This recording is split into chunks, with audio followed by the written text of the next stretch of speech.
France Maghreb 2, France Maghreb 2. Les Français n'en veulent pas de cette réforme. Et d'ailleurs, comme Macron à l'époque, il y a 3 ans, à une semaine maintenant, tout pile de cette journée d'action, nouvelle journée d'action prévue le 31 janvier. Mouvement important, paraît-il, les syndicats toujours unis pour l'heure, avec de nouveaux appels à la grève avec ce reportage de France 24. Pour les syndicats. Dès ce matin à Dieppe, ils se sont rassemblés devant la sous-préfecture pour dire non à la réforme des retraites. Et ils prévoient d'autres mobilisations. Nous allons avoir des actions tous les jours cette semaine. Nous allons maintenir la braise chaude comme elle est depuis jeudi pour que le 31 janvier soit une très grosse journée de mobilisation. Déjà dans les cortèges jeudi dernier, certains manifestants évoquaient un mouvement dur qui ne fait que commencer. Prêt à aller jusqu'où ? Jusque là où on pourra. Donc pour l'instant, on n'a pas de limite. Nous, on va continuer jusqu'à ce que l'abandon de la réforme, avec les collègues électriciens qui ont commencé aussi à faire des baisses de charges. Jeudi et vendredi, la CGT Pétrole appelle à des grèves perlées dans les raffineries. Ce responsable syndical prévient, tous les moyens seront bons, y compris des coupures d'électricité ciblées. Notamment des bâtiments qui ne servent pas forcément à grand-chose et dont leur activité n'est pas considérée pour nous comme essentielle, autour notamment des permanences des élus. Face à la pression, le gouvernement ne compte pas changer de cap et ce matin, il se montre ferme. Tout n'est pas acceptable et qu'il y a un certain nombre d'actions qui sont envisagées, qui sont annoncées, qui ne relèvent pas d'une action militante revendicative mais qui peuvent relever d'un délit. C'est le cas notamment des coupures, notamment lorsqu'elles sont ciblées et volontaires. Les syndicats brandissent une autre menace, celle de créer des blocages pendant les vacances scolaires de février. Voilà un petit peu à quoi on va être mangé, si je puis dire, sur cette réforme des retraites. Jessie, faut-il craindre un enlisement du mouvement ? Est-ce qu'il faut craindre que ça se durcisse ? Est-ce que vous avez été ciblé par des coupures d'électricité au conseil régional ? Pas encore ? Non, pas encore. Je pense que le bâtiment se tient bien, il est neuf.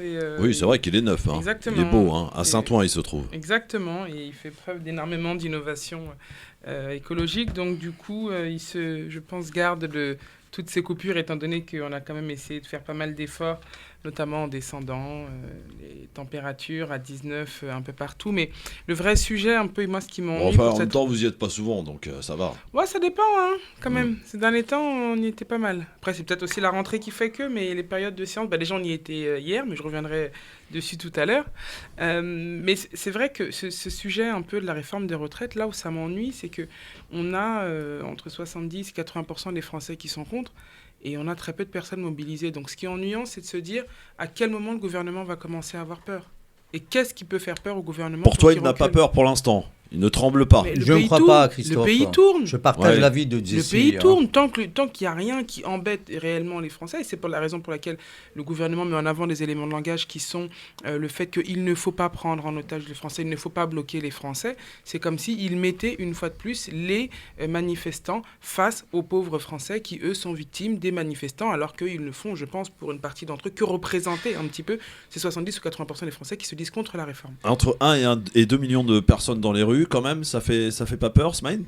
Écoute, justement, on est là devant, donc, si tu veux, une bataille de chiffres. Que si on devait donc prendre les chiffres donc, à l'aune de chacune des parties, donc du côté police, on en parle de 15 000.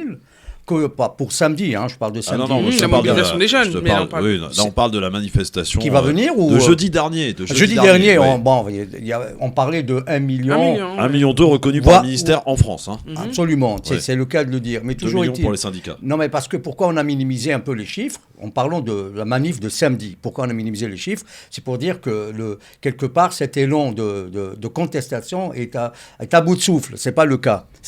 Pourquoi ? Parce que maintenant, quand on voit, par exemple, le cabinet occurrence qui est sur la demande de BFM, et on se pose la question, pourquoi BFM ordonne une telle enquête pour justement peut-être cautionner, je veux dire, étant donné la proximité de ces chaînes avec le pouvoir politique, sachant pertinemment que les accointances avec ces chaînes bien connues sur la place publique, qui ont d'ailleurs discrédité auparavant les Gilets jaunes, et aujourd'hui, ils sont en train de tenter de faire pratiquement la même chose, mais je ne crois pas qu'ils vont être... Pardon ? En fait, je pense qu'ils essayent de prendre le pouls en avance, avant que des chiffres soient avancés par les organisations syndicales ou par les manifestants. Ils ont essayé, eux, d'avancer des chiffres qui auraient été évalués par une institution sous-évalués, hein. Voilà. Je ne présuppose pas, mais c'est vrai que l'idée, c'est qu'ils aient pu, du moins, avant les publications des organisateurs de cette manifestation, avancer des chiffres. Alors il y a beaucoup de journalistes et beaucoup d'éditorialistes aussi qui appellent la jeunesse à sortir dans les rues. Cette jeunesse, est-ce qu'elle se sent concernée par cette réforme des retraites ? Absolument. Quand on l'écoute, elle dit oui, il y a des blocages de lycées. Bon, pour l'instant, c'est assez sporadique, on va dire. Mais est-ce que ça pourrait peut-être aussi changer la donne, justement, l'arrivée des jeunes dans la rue ? Ah, écoute, Christophe, il est de tradition de ne pas mettre à dos la jeunesse, quel que soit le pays. Si les jeunes sortaient maintenant dans les rues, on risque de connaître le scénario de 95 avec Juppé. Et ce gouvernement risque de tomber. Si, ma foi, il ne va pas entendre la voix des Français. Il faut rappeler à nos auditeurs qu'il y a quand même 90% des travailleurs qui sont contre cette réforme. Oui, 87%. Cette réforme. Et si on devait aussi se fier donc au Conseil d'orientation des retraites, les chiffres sont stables, il n'y a pas lieu de s'inquiéter. Je ne vois pas pourquoi maintenant on parle d'une réforme obligatoire, parce qu'il parle de passage obligé. Quand on voit que, par exemple, si on prend la période de la Covid 2020, il est vrai qu'il y a eu un déficit de 13 milliards d'euros, mais en 2021... il y a eu un excédent pratiquement de 900 millions d'euros. Et c'est ça qui fait que maintenant, on ne peut pas parler de risque éminent de détérioration de la pension de retraite des Français. Non, ce n'est pas le cas. Maintenant, il faudrait peut-être faire un audit en interne et essayer de voir quelles sont donc les voies d'issue pour justement prendre une décision finale et qu'elle soit fondée. Le cas de ce qu'on appelle du gouvernement actuel, on va dire que les orientations politiques, de politique économique, ne sont pas du tout compatibles avec les exigences de la retraite. Et c'est là où ça coince, on va dire. Et puis, il faut dire aussi que maintenant, si on devait aussi parler de ce qui fâche, c'est plutôt pour les gens qui travaillent pendant longtemps. Ceux qui ont commencé, par exemple, à travailler avant 16 ans. Alors, il y a 2 conditions qui viennent les pénaliser pour aller en retraite anticipée. C'est-à-dire qu'il faudrait donc cotiser pleinement pour pouvoir donc prétendre à cette anticipation, à cette retraite anticipée. Et deuxième condition, il faudrait aussi avoir cotisé au moins avant les 16 ans, les 20 ans, un trimestre. Ça va donc encore envenimer les choses. Et maintenant, bien que je ne partage pas l'avis de Marine Le Pen sur Télépoint, mais par contre sur la motion référendaire qu'elle propose, franchement, je trouve que c'est une très bonne idée, Christophe. Jessie. Alors, très brièvement, c'est vrai que cette réforme-là, et c'est ce qu'on disait juste avant, ce qui m'ennuie, c'est le fait que je n'ai pas l'impression que la mobilisation va faire pencher ou trembler le gouvernement, non pas qu'elle ne soit pas assez significative ou pas assez importante ou impactante, c'est le fait qu'aujourd'hui, la réforme des retraites, c'est un symbole pour Macron. C'est un symbole de se dire qu'il a passé cette retraite. Chaque gouvernement et chaque quinquennat a essayé à chaque fois de faire une réforme des retraites qui, à chaque fois, n'a pas pu aboutir parce que les mobilisations en face étaient trop fortes ou bien parce qu'il y avait d'autres priorités au moment où il voulait le mettre en place. Si Macron, aujourd'hui, on devait synthétiser ces quinquennats au mandat, qu'est-ce qu'on dirait ? Gilets jaunes, crise Covid ?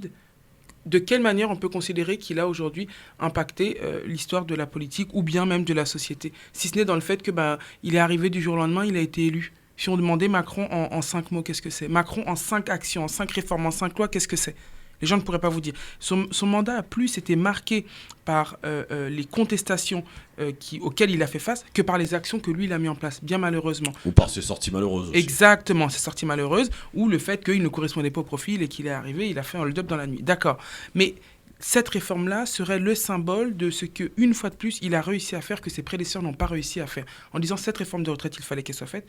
Je ne pense pas que aucune réforme ne doit être faite. Effectivement, il faut repenser. Les gens vivent de plus en plus longtemps. Les actifs rentrent de plus en plus tard sur le marché du travail. On a plus aujourd'hui de retraités pour le nombre d'actifs à l'instant T. C'est des choses qu'il faut réfléchir. Maintenant, là où cette réforme fait mal, c'est, je pense, dans le manque de concertation et dans les éléments aujourd'hui qu'on prend pour constituer ces points. Il y a un manque de pédagogie, en fait. C'est très, absolument, c'est très Christophe. Criant. Le problème, c'est que c'est le mode de communication que le gouvernement n'arrive pas à mettre en place et c'est pour ça que cette réforme elle est mal comprise et je pense que l'idée de l'âge 64 ans, c'est une connerie. On devrait parler plutôt de 43 annuités, etc.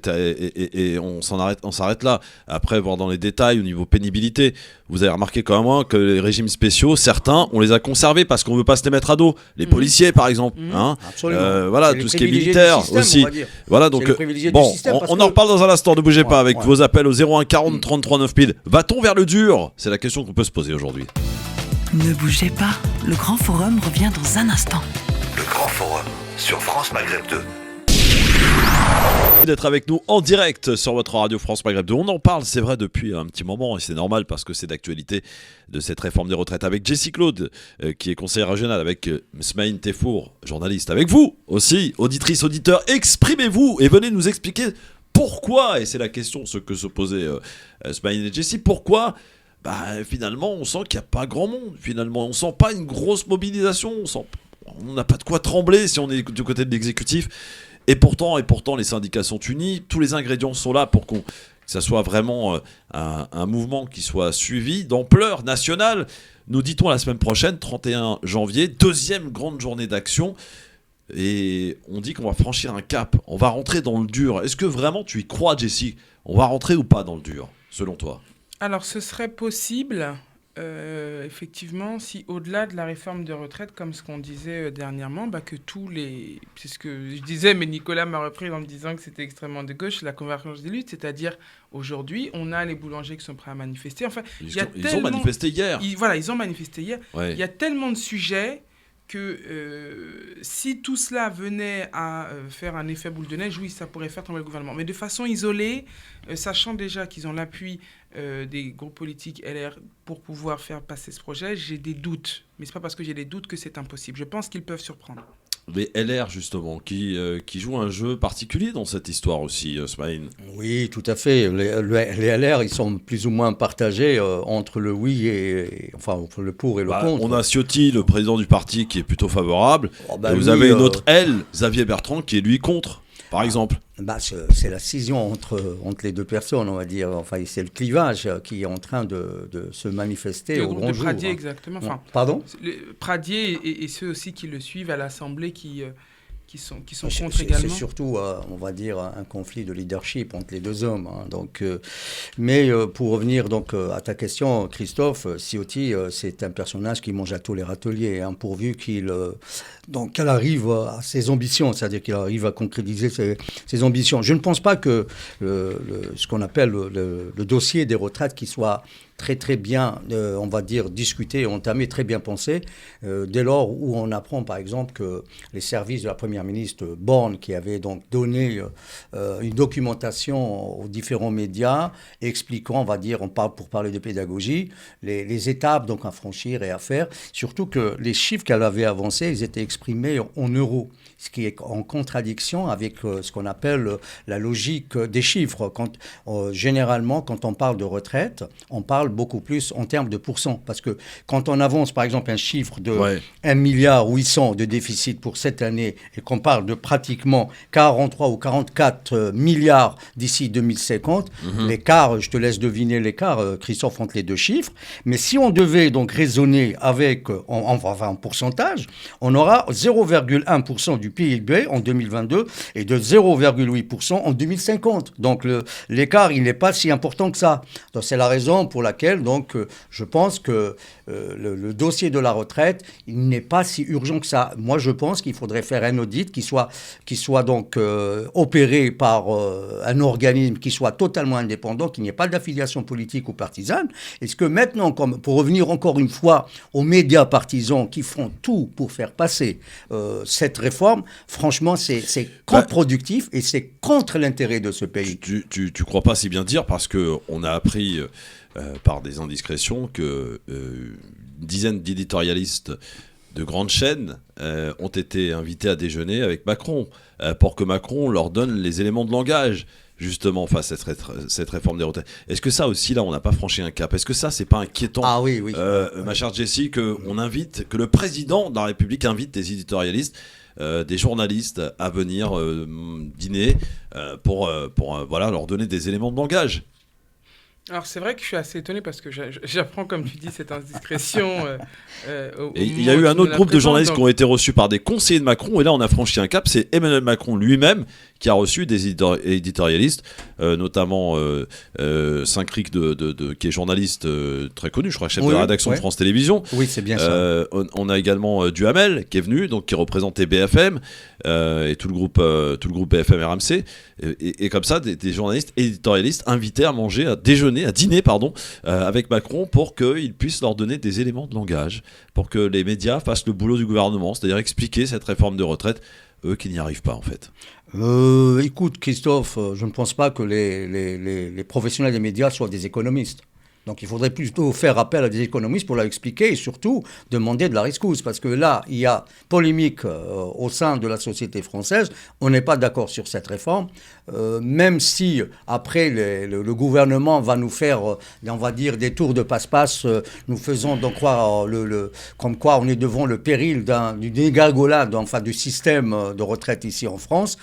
Là, j'en doute, franchement, j'en doute, Christophe. Mais il faudrait quand même faire appel, encore une fois, au risque de me répéter, à des professionnels en termes d'économie pour justement parler, on va dire, des contours de cette réforme. Jesse, l'idée de référendum aussi a circulé de la part de l'opposition. Est-ce que ça serait une bonne idée? Le Front National qui l'a proposé. N'en veulent pas. Alors, on propose là au référendum aux Français. À vous de choisir. Ce serait oui, intéressant, étant donné que c'est pour les Français. Pourquoi ne laisserions-nous pas les Français décider eux-mêmes de ce qui est censé être bon pour eux, si tant est qu'on leur informe réellement des tenants et des aboutissants de cette réforme? Ce ne serait pas une mauvaise chose. Je pense que le gouvernement ne s'y risquerait pas au vu de l'impopularité. Oui, parce qu'il connaît le résultat. Exactement, il connaît l'impopularité de cette réforme. Maintenant, dans ce que tu disais juste avant sur ces dîners qui auraient eu lieu, en fait, c'est un peu un baromètre. Ça montre que le gouvernement a peur. Bah oui. Quelque part, oui, c'est un indice. Pour moi, c'est un indice du fait que le gouvernement a peur, se sent très impopulaire et très peu audible de par les éléments de langage qu'eux-mêmes essaient de disperser. En face de ça, ce qui est alarmant, c'est le fait qu'on invite des journalistes pour discuter ou pour leur dire quoi dire, et puis après on s'étonne quand il y a la montée des fake news, que plus personne regarde la télé et que les jeunes aujourd'hui préfèrent s'informer sur les réseaux sociaux. Mais c'est nous-mêmes qui alimentons cette problématique de l'information lorsque ceux qui sont censés diffuser les informations indépendantes les font de façon... il semblerait partisane et dirigée. Donc on ne peut pas s'étonner que les gens se détournent des informations qu'on leur donne quand nous-mêmes on essaie de renter les informations qu'on leur donne. Donc bon. En tout cas on en reparlera évidemment. On rappelle que la nouvelle journée d'action c'est mardi, qu'il y a aussi les raffineries, 26, les syndicats pétroliers qui s'y mettent dès jeudi. On risque peut-être de reconnaître un peu la situation, pas tout de suite, mais en tout cas de celle qu'on a connue fin octobre en France, avec des pénuries de gasoil, de carburant. D'ailleurs, entre parenthèses, vous avez certainement vu comme moi les carburants qui ont bien monté. Là, on est vraiment les 2 euros. On y est quasiment partout. Là, pour le coup, on se souvient que les Gilets jaunes avaient commencé leur mouvement à cause du prix du carburant, entre autres. On était aux alentours d'1,40 €, 1,50 €. Là, 2 euros, personne bouge. C'est vrai que c'est particulier, c'est bizarre. On a du mal à comprendre. Mais il y a une espèce, et on en parlait hier, de résignation qui s'est installée aujourd'hui. On a vu que le mouvement des Gilets jaunes a quand même créé une certaine peur chez beaucoup de manifestations parce que la violence policière était là. Il y avait une répression assez importante, forte. Il y a eu des mains arrachées, il y a eu des yeux crevés, il y a eu tout ça. Donc effectivement, il y en a qui se disent écoutez, c'est bien gentil, moi je veux bien descendre, mais au risque de ma santé, au risque de voilà, et ça risque d'être compliqué pour moi. Et c'est vrai que la résignation, il n'y a rien de pire aussi, Jesse. Oui, et puis pour quel résultat aussi? C'est-à-dire qu'aujourd'hui, on pourrait se dire que les personnes seraient prêtes à remonter sur les ronds-points, seraient prêtes à repartir au front. Oui, effectivement, il y a cette peur aujourd'hui de ce que certains manifestants ont pu avoir comme dommage, comme grief. Ouais. Et pour quel résultat? C'est-à-dire que quand on va dans les rues, dans les ronds-points, et qu'on dit l'essence est trop chère, d'accord, qu'est-ce qui se passe après ça? C'est pas tout le monde qui conduit, c'est ça le problème. C'est pas tout le monde qui conduit. Deuxièmement, qu'est-ce qu'on fait? Parce que ce qui a aussi essoufflé, je pense, en partie, le mouvement des Gilets jaunes, c'est, je pense, la difficulté qu'il a eu à faire émaner des propositions concrètes qui ont pu s'inscrire dans les débats. Il n'y avait pas d'organisation, pas de représentants. Exactement. Voilà. Donc, il y a eu cette tournée un peu de France que Macron a fait, où les doléances remontaient, d'accord, mais qu'est-ce qui est arrivé après ça? Rien du tout. Mounir est avec nous au téléphone, 01 40 33 9000. Bonjour Mounir. Oui, bonjour Christophe, bonjour à tous les invités. Moi j'ai une question, Christophe, qui porte bien sûr sur la réforme de la retraite. Oui. Parce que je trouve qu'on parle pas beaucoup des personnes handicapées.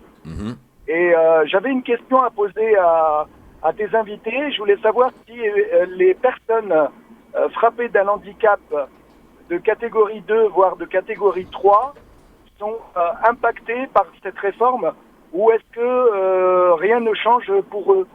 Voilà ce que je voulais savoir. Alors, je ne sais pas si Ismaël ou Jessie peut répondre à cette question. Moi, j'en ai pas la moindre idée par rapport aux handicapés. Sommairement, Christophe. Oui. Sommairement, on ne peut pas parler. Pourquoi? Parce qu'on n'a pas évoqué justement. D'abord, on ne connaît pas tout encore. On ne connaît pas justement. Tout à l'heure, je parlais de contours, Christophe. Je parlais de contours. Parce que les contours ne sont pas très très clairs en ce qui concerne cette réforme. On a parlé dans un premier temps de retraite universelle. Donc ça pourrait inclure les handicapés dont parle Mounir. Et donc maintenant, on est revenu un peu sur l'âge, on est revenu un peu sur certains, on va dire, traits de cette réforme. Mais malheureusement, le gouvernement a l'air décidé.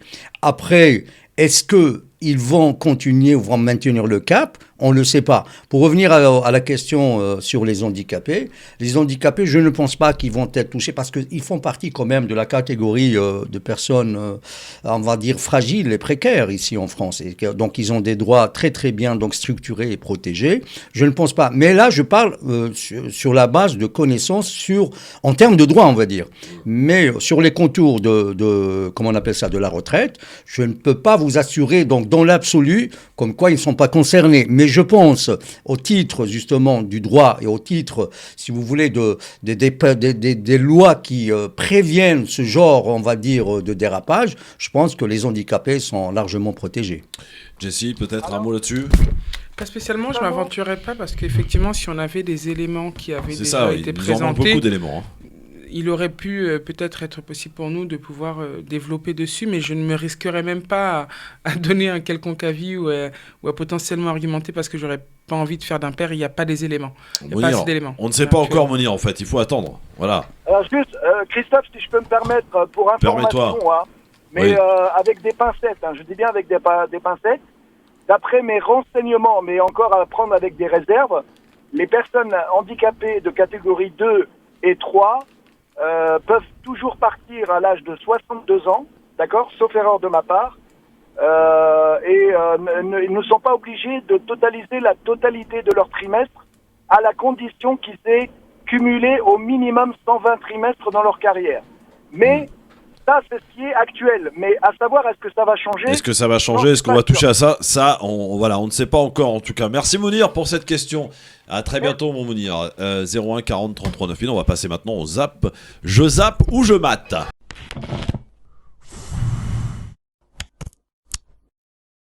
France Maghreb 2. France Maghreb 2.